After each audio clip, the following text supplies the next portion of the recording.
Canada, by the way, imposes a 250 to 300% tariff on many of our dairy products. They do the first can of milk. They do the first little carton of milk at a very low price, but after that it gets bad, and then it gets up to 275, 300%.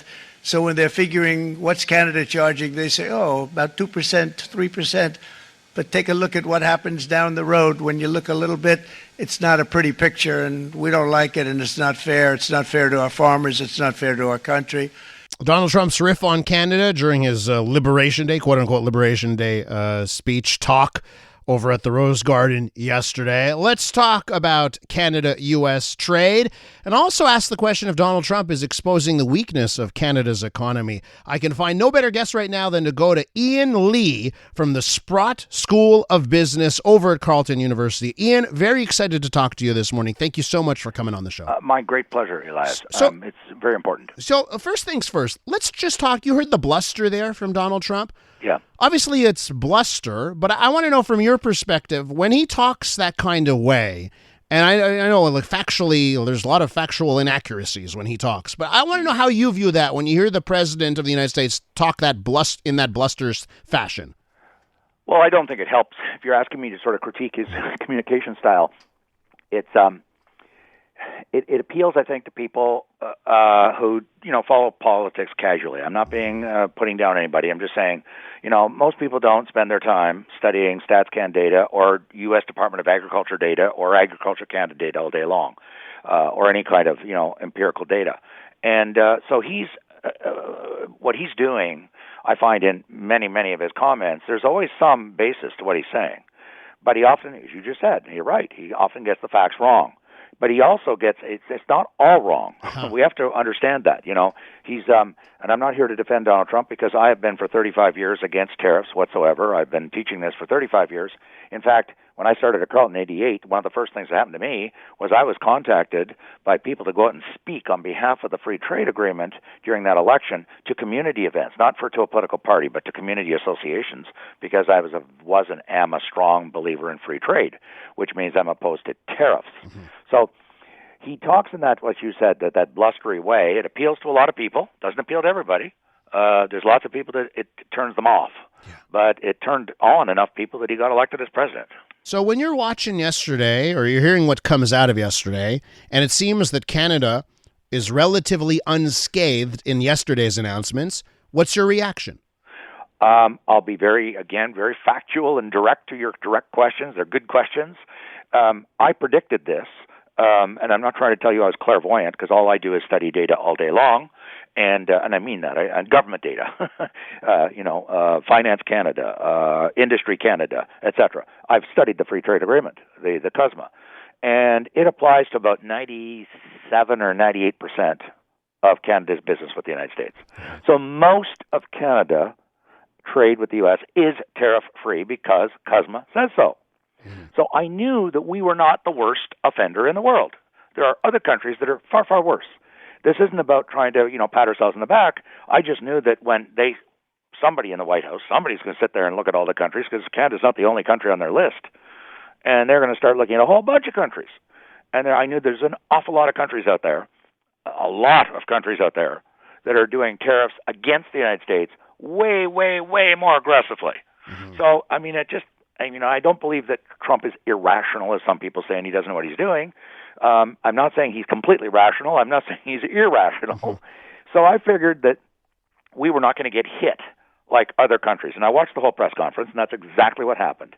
The countries that were the most egregious, China, they got hit the most, 56%, 58% in tariffs.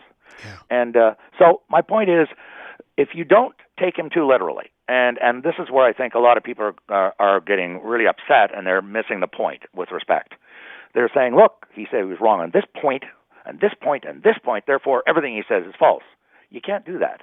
You got to, with him, I believe, you got to step back and say, where's he going? What's he trying to do?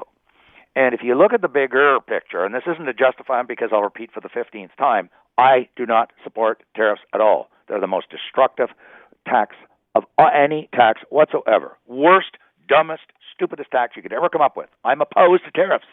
But I'm also saying, okay, where's he going with this? What's he trying to do? And he is trying to get, because I read the speech that his chief economist that he appointed wrote in November. I did an op-ed on this in the National Post. And what they're saying in there, he said in there, is we want to use tariffs to force countries around the world to open up their markets, those countries that prohibit or restrict access by American corporations in some of their industries. We're one of them. Yeah. We don't allow American agriculture. We only allow very, very small amounts of American agriculture. We don't allow American telecom. We banned all foreign telecom. So that's what he's talking about. He wants other countries to open up their markets that are protected against America. So they're going to use tariffs.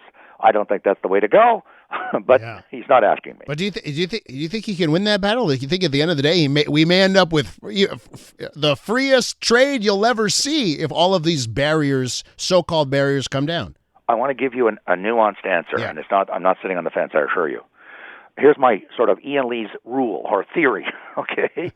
The smaller the country, I'm talking GDP, not geography. I'm not talking the size of the country. I'm talking GDP. Smaller the country, the more likely they will cave because they have no clout. They have no influence. A small country is going to have to buckle down because they're tiny and America's big. America's huge. And I think we're going to have to compromise because we're $2.5 trillion. Sounds like a lot of money. America's $30 trillion. They're the 10-ton elephant, and as Pierre Trudeau used to say, we're the mouse. Yeah. China is going to be a different case. I think the only two that are going to have a hope in hell, to be very blunt with everybody, pardon the language, snowball's chance in hell, the only two are China and Europe. Why? Because China is $19 trillion and Europe is $18 trillion. They're so big, they've got leverage too. So what I'm saying is, it's sad. People say it's not fair. That's right, it isn't. The big guys are going to have a different set of rules applied to them. Big guys meaning China and Europe, they'll probably carve a deal that is going to be nowhere near as draconian, whereas the smaller countries, the little countries, I'm talking GDP, 1 trillion, 2 trillion, 3 trillion, they're going to be more likely to compromise and if they want those tariffs removed. And I do believe, and I've been saying it for 3 months, that we are going to, we are going to go to the table. I predicted this before Carney announced it last Friday. I said the only exit strategy from a trade war is not retaliatory tariffs. It's just like a military campaign. If you want to bring a military war to an end, you don't say, okay, I'm going to start dropping new bombs on the enemy. That's how you increase the war. Yes. That's how you make the war more developed, more advanced, more aggressive. You don't end a war by the bombing campaign. You end a war by going to the negotiating table and signing a treaty. I believe that we are going to, cooler heads will prevail, and after the election's over, we're going to come to some kind of a deal. Don't know the exact outline. Nobody does yet. Hasn't been negotiated. I believe we're going to, the solution to this whole trade war vis-a-vis Canada, I'm just talking Canada, will be a negotiated settlement, but it's going to be much more than just making sure we can sell cars from Southern Ontario. No disrespect to the people of Southern Ontario and Premier Ford, but we're going to need a deal that's way, way bigger than that. That's going to deal with illegal immigration. It's going to deal with illegal drugs. It's going to deal with illegal guns.